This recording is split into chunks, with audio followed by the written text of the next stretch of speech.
Hey, I'm BEDELL, and welcome to the Palisade tile installation video.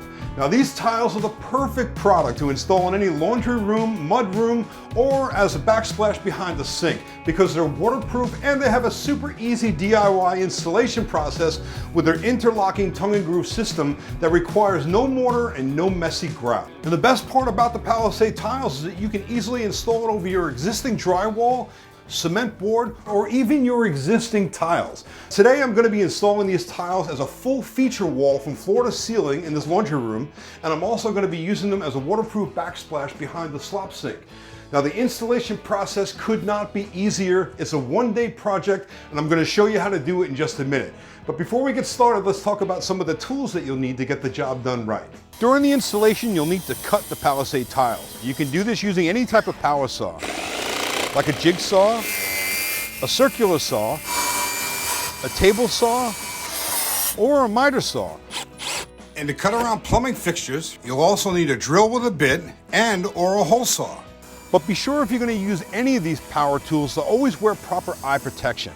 Now if you don't have the power tools, you can always use a sharp utility knife to score and snap the tile. You'll also be applying adhesive and sealants, so you'll need a caulk gun. There are several types of adhesives available on the market. You can visit Palisade Tile's website for more information on how to choose adhesives and sealants for your project. You'll need a square, chalk line, tape measure, pencil, and a level.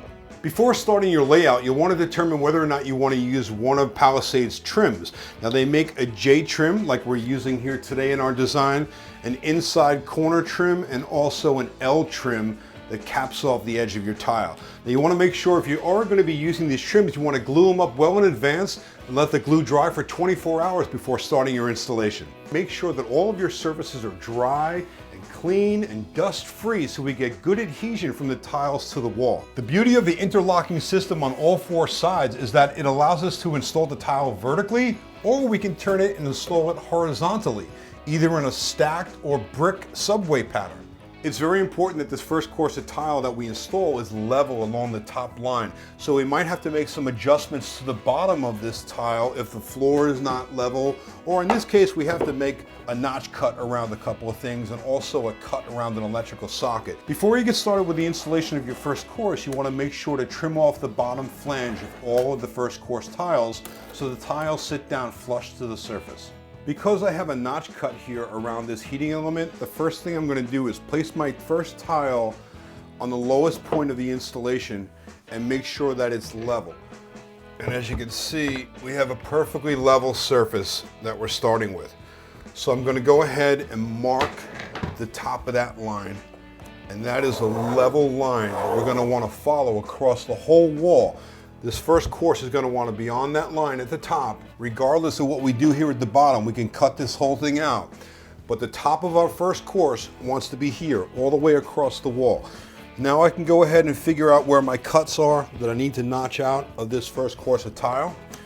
We can also either snap a chalk line or take our level and mark a level line all the way across the wall. And that's critical because now our first course is going to be level, and that means every tile up the wall will remain level on that line. Now I can take these tiles outside, trim the first course of tile, come back in and dry fit it. Now that I've dry fit my first course, and as you can see we have the bottom of the first row of tiles trimmed off and it meets on my level line perfectly, we'll talk about the layout. Now again, as I mentioned earlier, you can orient these tiles vertically or horizontally, and obviously I'm doing these horizontally, and I'm going to do a brick or subway design, meaning that I'm going to stagger the joints like a brick. So the first tile in this course is going to be a half a tile, and then the next course going up will start out with a full tile, and you can see we're alternating those joints here just like a brick wall would be, and then we'll alternate that pattern every row up the wall. So now that I've dry fit this first course, we're getting ready to install it. But before I do that, because we have one more thing to do on this particular installation, there's an electrical outlet here that we have to cut out this hole before we can glue these tiles to the wall. So let me show you how to go ahead and make those measurements. So this is the tile we're going to be making that hole right in the middle of the tile. So I want to take the tile, take my tape, being sure that our tiles are pushed all the way back into the left channel, because we're always going to be working from left to right, and that's important to remember. I'm going to go ahead and measure from the inside joint of this tile to the edge of the electrical outlet. And also to the outside edge of the outlet. Next, transfer those inside and outside measurements to the tile using the tape measure. Then we use the square to mark the lines on the tile. Next, we get the measurements to the bottom and the top of the outlet, and like before, transfer those to the tile as well and mark the lines with the square. All right, now that I've got my hole marked out for the electrical outlet, we can take it outside, we can cut this out with a jigsaw. I'll bring it back in, dry fit this one more time, and then we can glue it permanently to the wall. Now that I've got the hole cut out for our electrical outlet, we can go ahead and dry fit this. And one more time, make sure that everything fits before we permanently glue it to the wall. So our outlet's in good position. We're back on our level line perfectly. Everything's sitting right. We can go ahead and dry fit our last piece.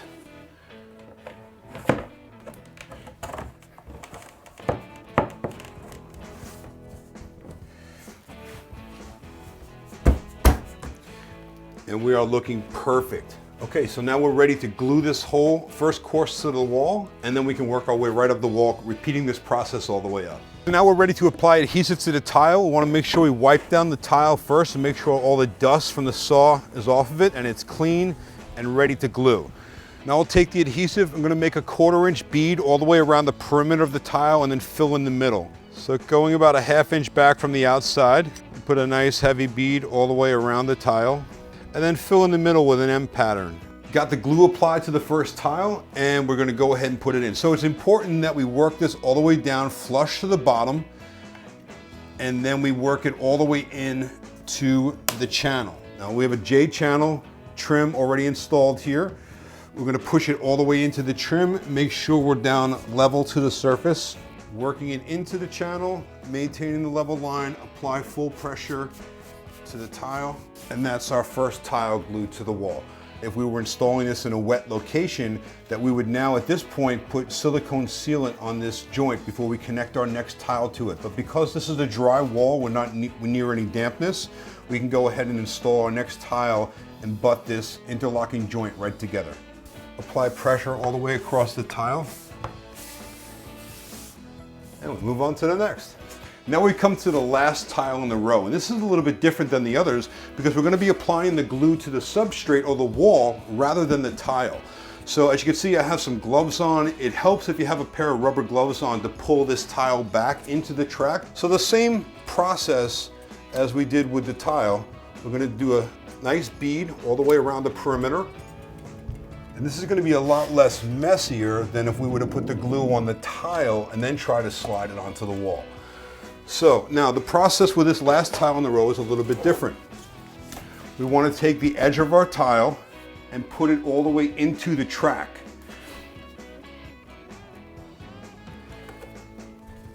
We're going to slide our tile all the way down as far as it'll go and then push the tile to the wall. And as you can see, we have a little bit of a space here, right? And the idea for that is now that we can pull the tile back in and connect this gap and still have remaining end inside the track. And that's where the rubber gloves come into place because it gives you a little more traction.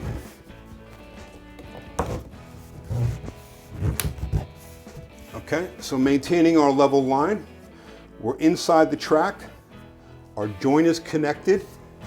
We're going to apply full pressure to the tile, make sure it's adhered nice to the wall.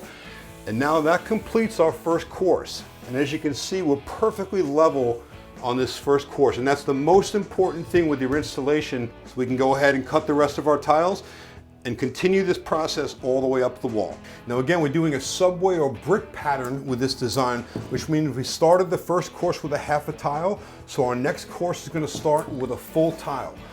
So we're going to put this into the channel, all the way into the channel. We're going to sit it down on top of our first course, making sure all of our joints line up.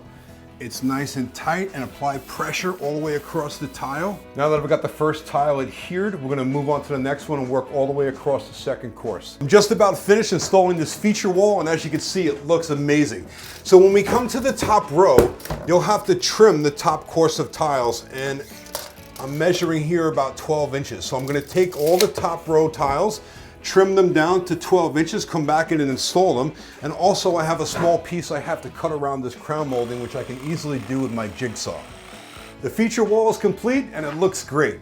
Now it's time to switch over to the backsplash behind the sink. Now I'm going to install backsplash tile over the utility sink. And again, one of the beautiful parts about the Palisade tile is that you can actually install it right over your existing tile. They have an L trim that's designed to cap off the Palisade tile and cover your existing tile when you're finished with the installation, making for a very nice clean look. So the other thing that we'll want to decide on now before we get started with this installation is the inside corner. Whenever you have two walls that are going to meet together using the Palisade tile, you have an optional inside corner trim that is also finished to match the color of the tiles. Now, if you are going to use the inside corner trim, you'd want to glue this up and let the glue dry for 24 hours before you start your installation. We won't be using the inside corner trim today. We're just going to butt our tiles together tightly like these tiles are here, and then we'll go ahead and seal this back corner with some clear silicone when we're finished. All right, let's get started. After the first tile is glued in place, apply the recommended silicone sealer to all the tongue and groove joints. But don't skip this part, as it's very important in a damp or wet environment like a laundry room around the sink backsplash. Complete the gluing and sealing process of the rest of the panels. Now continue this process all the way up the wall. Assuming your corners are tight, we recommend using a clear silicone sealant and a caulk gun. You can run a bead of silicone in a corner quite easily. You can also tape the edges on either side of the tiles with painter's tape. That way you get a clean, smooth edge on either side of the silicone. Once the silicone is applied, you can use a damp rag or a finger to press it into the corner. Be sure to wipe off any excess right away.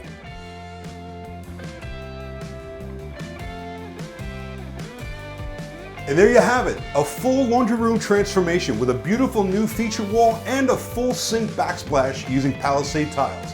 Now, for more information on all the great Palisade products, along with a full installation guide, check out their website at palisade-tiles.com.